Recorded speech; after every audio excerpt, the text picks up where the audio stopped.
From an outside perspective, poker seems like just another casino game where the house has the advantage.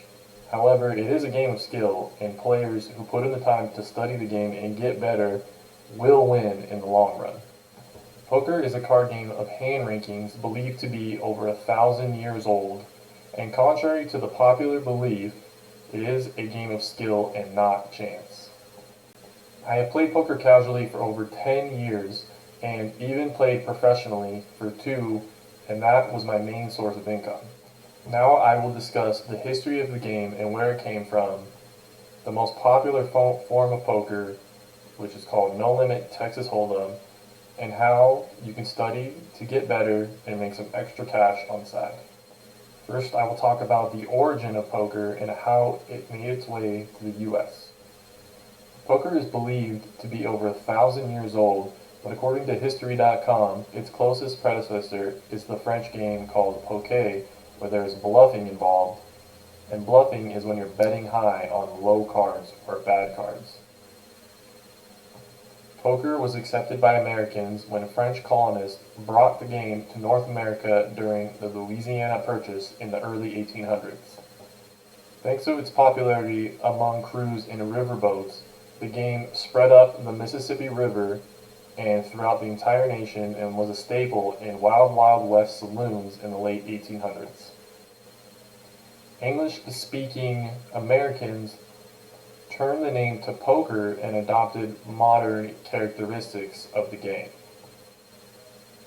Poker was first played with just a 20-card deck and had a maximum of only 4 players. As the game got more well-known and popular, the rules changed to add more cards to the deck. Now we use 52 cards, and we did that to accommodate more players. We also added draws to the game, which made it likely for poor hands to make good hands by the end of the draw.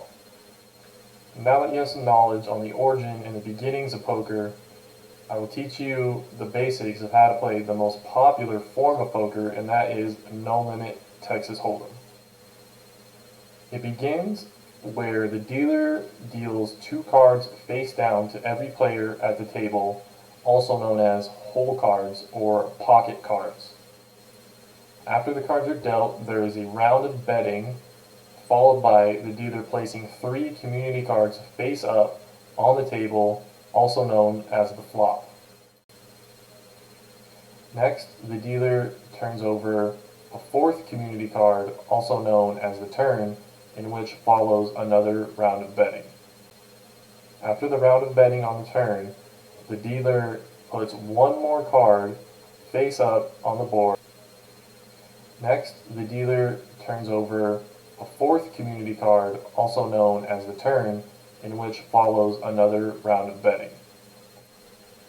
When the final round of betting is complete, the players remaining in the hand turn their cards face up, and the player with the best hand wins the money that's in the middle and takes the pot into their possession. Now that you know a little bit of how to play No Limit Texas Hold'em, let's get into some ways you can improve your game and make some extra cash on the side. The biggest difference between poker and the other common casino games like blackjack, roulette, and slots is that you're not playing against the house. You are playing against other players. So that is where the skill comes into play. If you are a better and more studied player than your opponent, the majority of the time, you're going to win.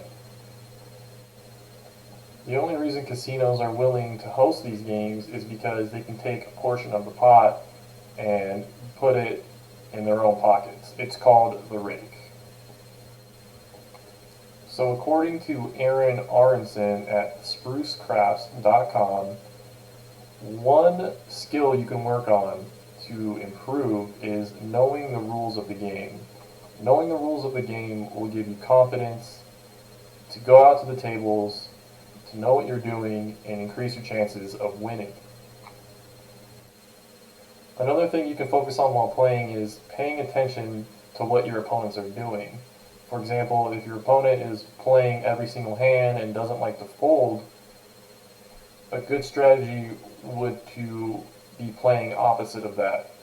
You want to play good, solid hands against the guy who plays everything. The last basic concept that you can focus on is knowing your position at the table. The best position to be in is when the dealer button is on you. So you get to see everyone else make a decision first and you get to act last, which gives you a huge advantage and a very high chance of winning the hand. Now that you know a few basic strategies of the game of poker, let's summarize and conclude what we've learned so far. The game of poker is a hand-ranking card game believed to be over 1,000 years old, but its closest predecessor is the European card game poker, which was huge in France in the 16th century. The most popular form of poker is no-limit Texas Hold'em, which I shared a few strategies to improve your game at with you guys. And contrary to the popular belief that poker is a game of chance and gambling, it's actually a game of skill, and the better players will win in the long run. Next time you're walking through a casino and see the poker room, don't be scared. Just know with a little research and a little studying, you can go and sit down and make some extra cash for yourself. Even if you watch this video, those few tips that I shared with you are definitely enough for you to go and sit and maybe make a few extra dollars for yourself.